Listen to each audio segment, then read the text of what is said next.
Okay. All right. I'll pull up the notes I sent out this morning. All right. I want to finish up chapter 8. So tomorrow review. Those of you guys who are here, you'll be at home. I'll share my screen with you. Do Kahoot. And then Friday test. All right. All in all, for chapter 8, you should have 6 notes. All right. And so this is section 5, because section 1 we had two part.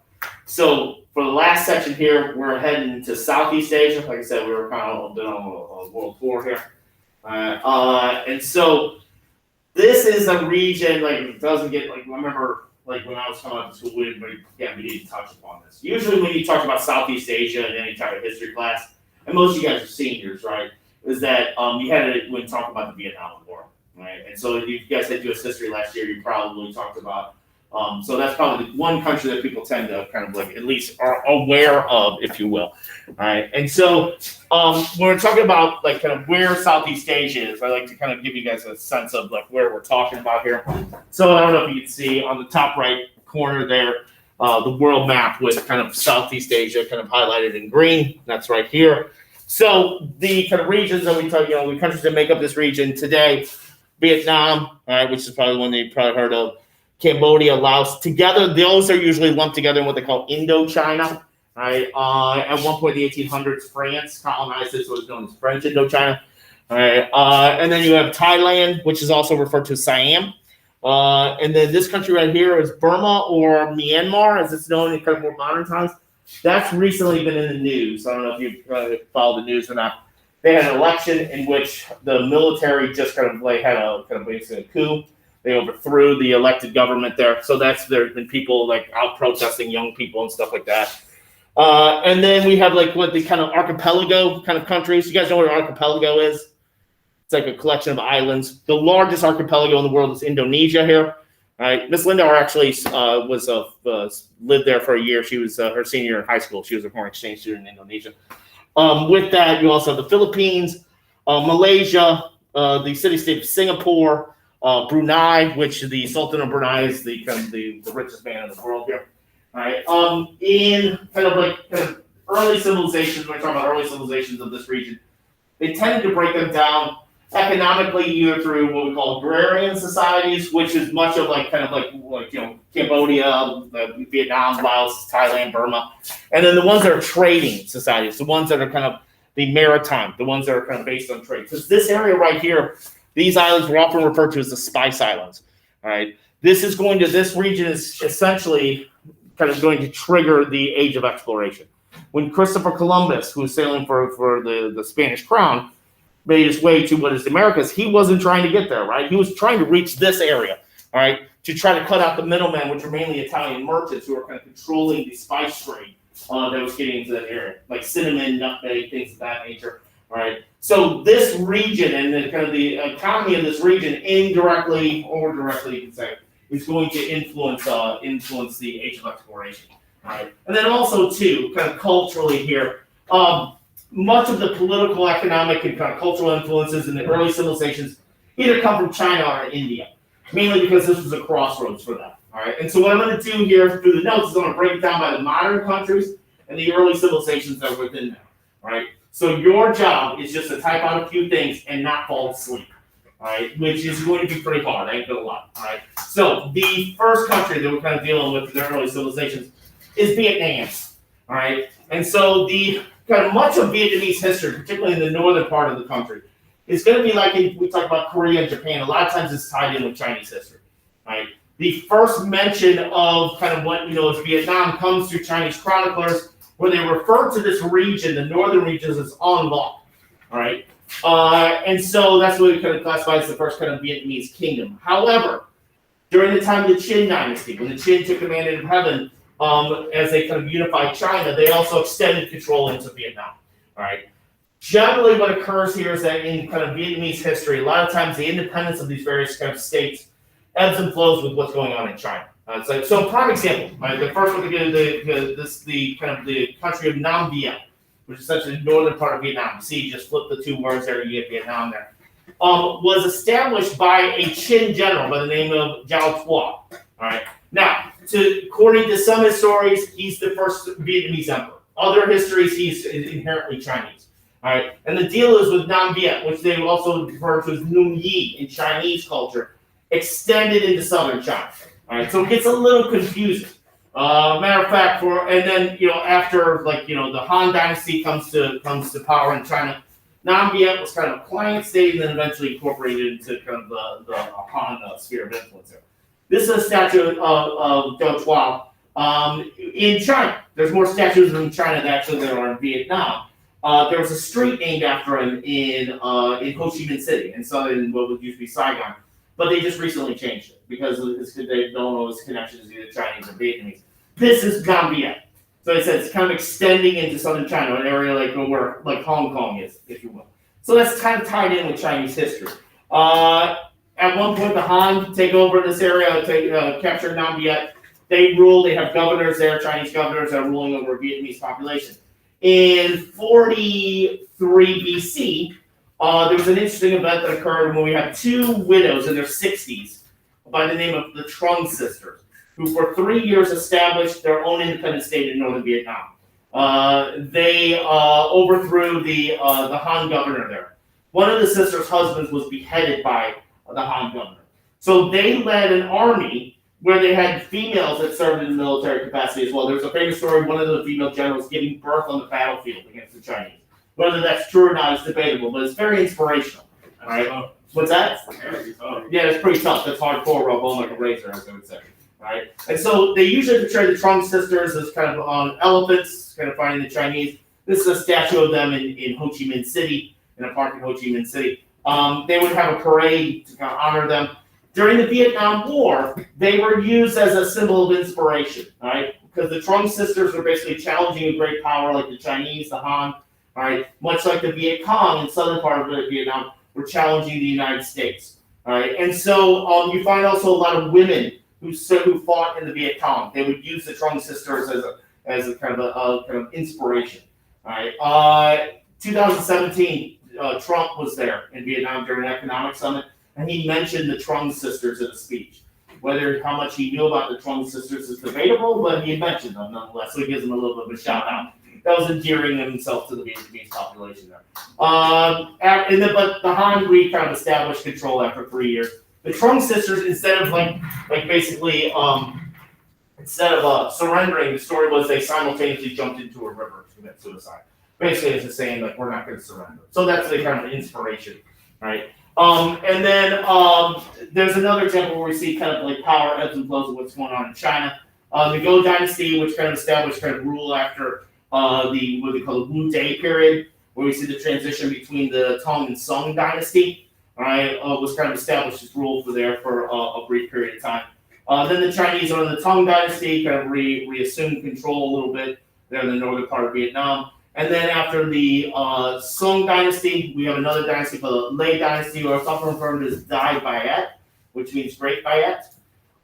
This is the kind of what they believe is the foundation for kind of modern northern part of Vietnam. They established their independence after the Song Dynasty. However, the Huan Dynasty kind of expanded into this area. The Li Dynasty was kind of used as kind of a client state. They do use China for the model for governing. We start to see the influence of Confucianism within the civil service there. Buddhism, particularly Mahayana Buddhism, kind of emerges there. Roughly at the same time, in the southern part of Vietnam, there's another state called Champa, which has their capital based out of what is Da Nang, which is one of the ancient cities in Vietnam there. All right. But again, we see Vietnam as the influence of China, and whatever's going on in China has an effect on what's going on in Vietnam, politically, economically, and socially as well. All right. Moving to the west in Cambodia. When you talk about Cambodian history, it usually starts around the 800s here when talking about the Khmer Empire. In Cambodia, Khmer is the name of the language and the name of the ethnic group there, all right, dating back to this period. Whereas in Vietnam, we see Chinese kind of culture influencing things. In Cambodia, the Khmer are more influenced by Indian culture, primarily Hinduism.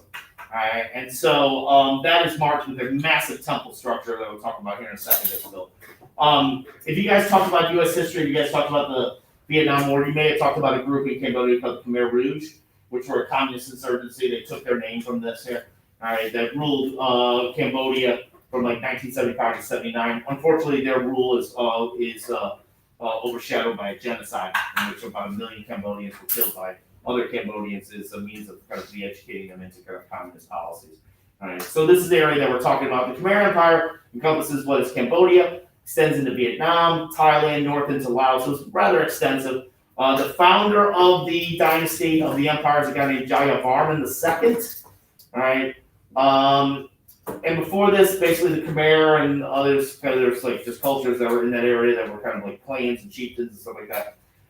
He's the first one to take the title Dava Raja. All right. When you see Raja, that's an Indian influence there. Raja means king in kind of like Sanskrit. So he's the term divine king, God king is the title given, and after him, all the other Khmer kind of kings or take that title, if you will. The story is Java Rahman actually probably lived on the island of Java before he came to Cambodia. So there was a connection between the maritime states in that region and Cambodia. The thing that most people kind of associate with the Khmer Empire is its first capital, which is a city that was smack dab in the middle of the country called Angkor. Right? At Angkor, you also had a religious complex referred to as Angkor Wat. A Wat is essentially a temple. In Southeast Asia, it could be a Hindu or a Buddhist temple. This was the largest Hindu temple built by the Khmer. Right? At one point, they considered it the largest Hindu temple. This was dedicated to the god Vishnu. And so there was a movie called Tomb Raider based on a video game. They filmed it all at Angkor Wat. And so this is the symbol of modern day Cambodia. I'm going to play you guys this video that kind of talks about the significance of Angkor Wat. It's only a couple minutes long, so don't fall asleep. That's not enough time for REM sleep, Kevin. You'll just be hurting yourself. All right? You promise me? You'll stay awake for this? Yeah. Okay. Don't let me down, because people have been falling asleep on me all day. And I'm starting to think it's me.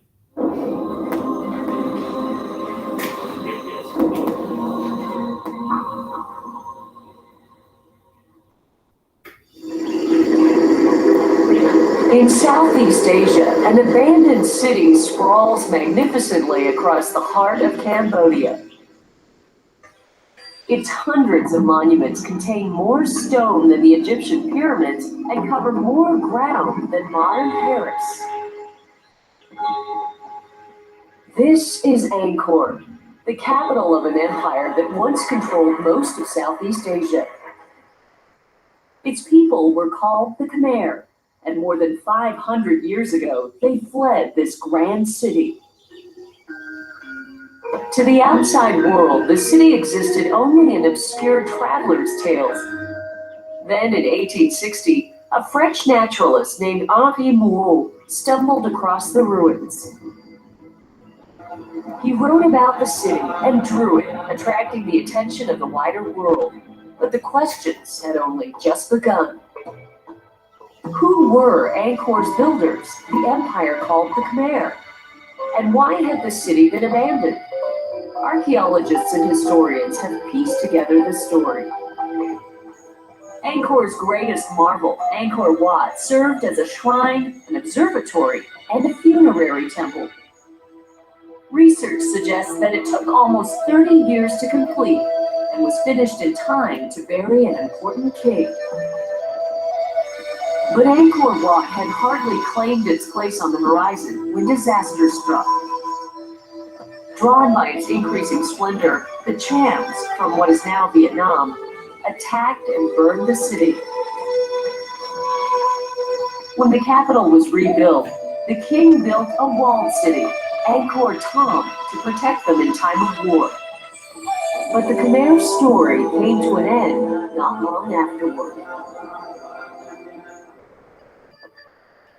22 kings over 500 years had worked the land until it began to fail. Rice harvests dropped and stone monument building ceased.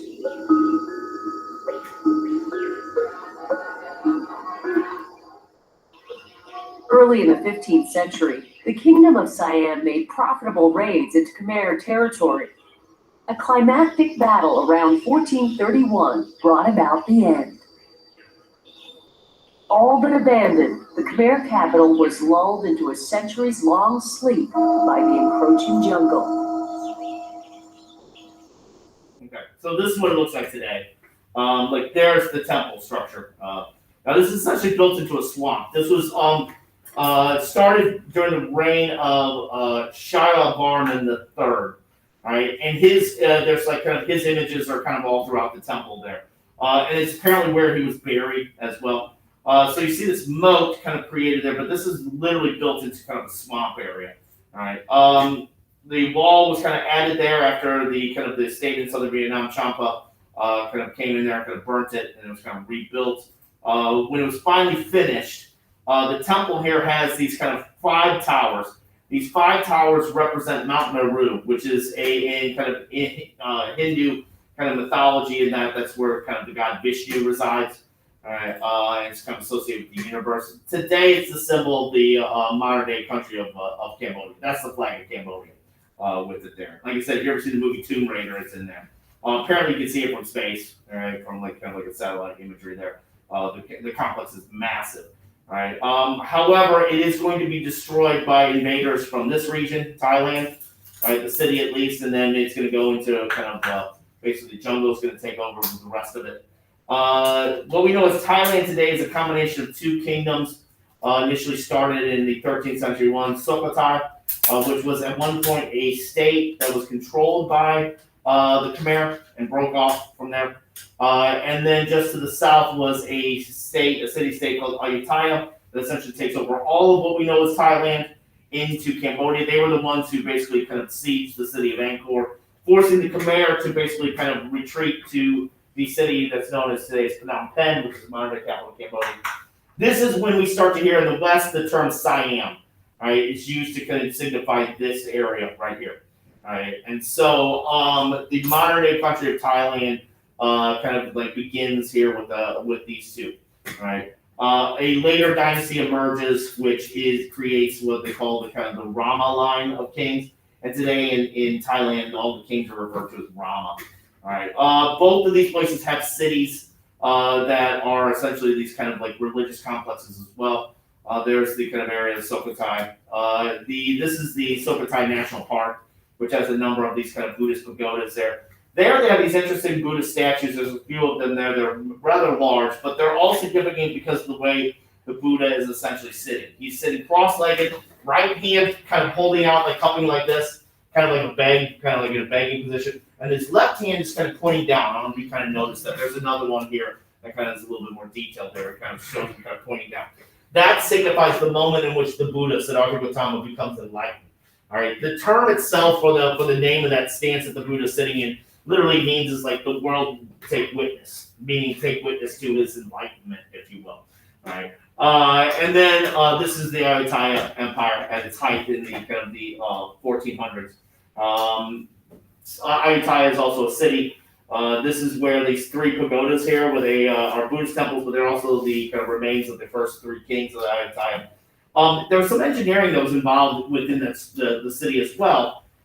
Considering there's a lot of rainfall in this area during the kind of the monsoon seasons, what it creates is almost these canals. All right, and so there's a number of temples that no matter what the rain situation is, are not affected by it, where people can almost like kind of basically still kind of reach those temples. It's almost like kind of like when we talk about the Aztecs in Tenochtitlan in that area there, where they kind of create kind of canal city, if you will, like a Venice almost. And there's a number of Buddha statues there, same kind of like image there, where you see the Buddha kind of with his hand kind of like set in a downward motion. This Buddha here is wearing an orange, yellowish kind of like a sari.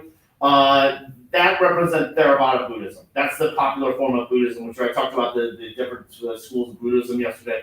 Theravada Buddhism is the dominant school of Buddhism within Southeast Asia. And then there's a Buddha statue with the Buddha the banyan. There's a banyan tree, which is significant because that's where the Buddha became enlightened. But this banyan tree over time has basically engulfed this statue of the Buddha, but all that is there is his face. All right, and it's like kind of like been like that way for about like 300 years or so. All right, to the west, the modern day country of Burma / Myanmar. we start to see kind of organized, or at least kind of like unified during the 11th century with the first great Burmese state called Pagan, which was a city-state initially.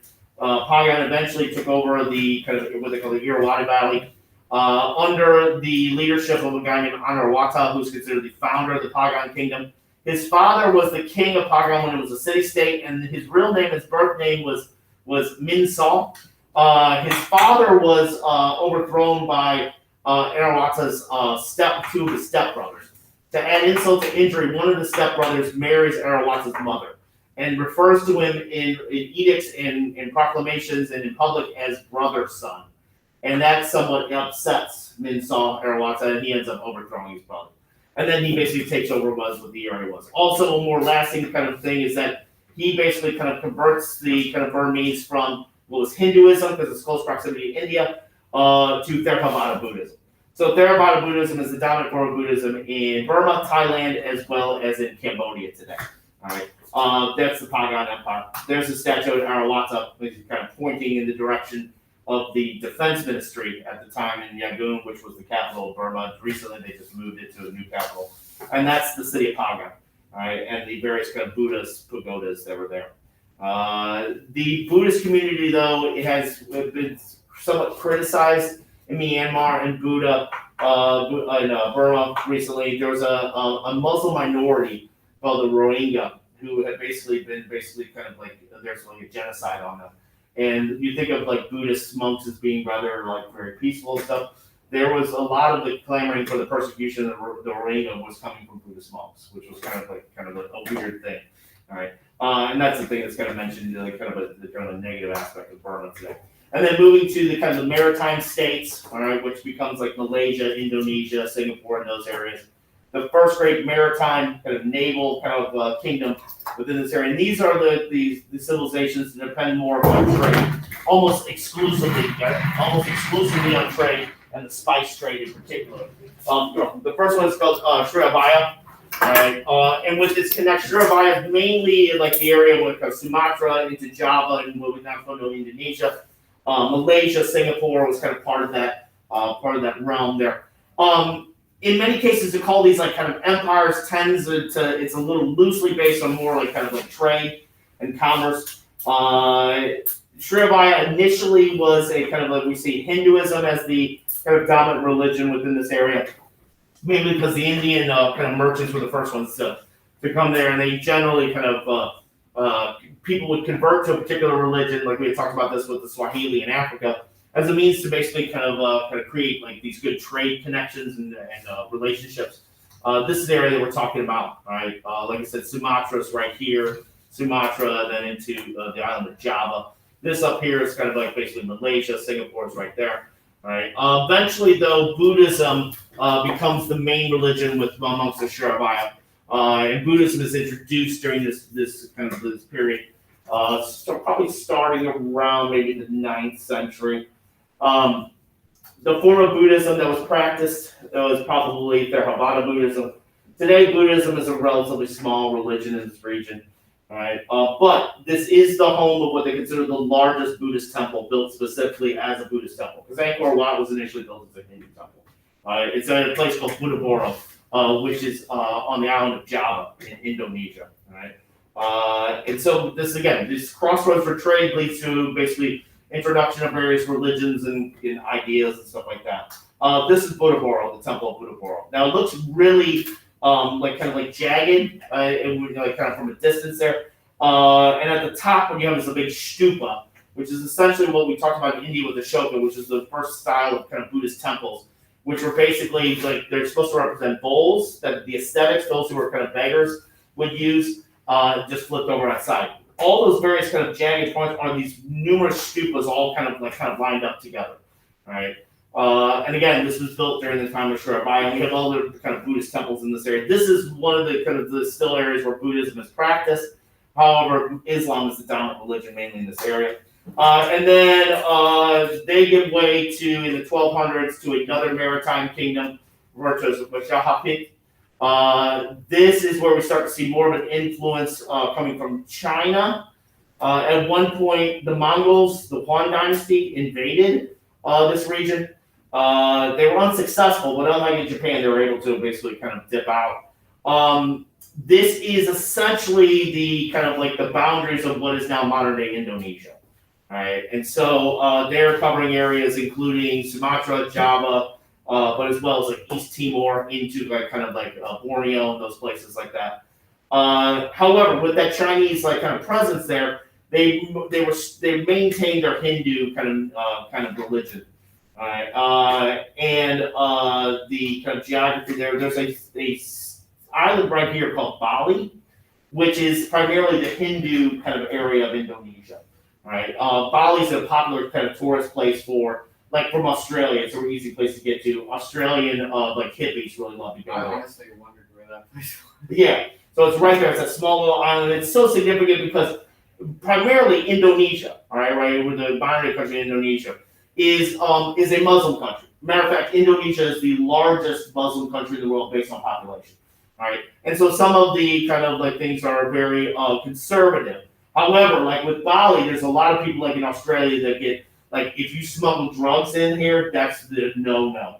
There was a case just recently where an Australian person was like kind of coming from Bali, and they were like, during the quarantine, they were talking about how great Bali was and stuff like that. And so like the Indonesian government it was a woman who arrested her for basically trying to corrupt Indonesia, all right, because she was encouraging like hippies and stuff like that to come through, all right, and so. But Bali is a little bit, it's part of Indonesia, but it's a little bit more liberal, all right? And that's why more people tend to go on vacation there, all right? The reason that Islam is the dominant religion in this area is because of this state, Malacca, which is considered the first Muslim state or sultanate in Southeast Asia. Now, Malacca was the sultanate of Malacca was founded by a guy named Parameshvara, who was initially Hindu. That's his Hindu name. In other reports, he's referred to as Irakan Shah, which is a more Persian name. He converted to Islam. Right now, the founding of Malacca isn't this great like kind of story. Matter of fact, he was the king of the city-state of Singapore. And when Mahathir like took over Singapore, he basically left and went east. Right, and basically founded this kind of state. It eventually grew, and then today there's Brunei.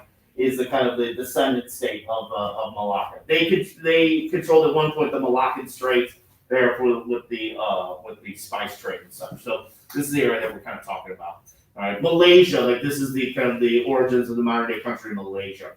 All right, so that's essentially chapter 8. So tomorrow we'll review and we'll test on Friday. Does anybody need me to go back at home? Back 8 slides. I think you're good. Good. All right. Test on Friday. Review tomorrow.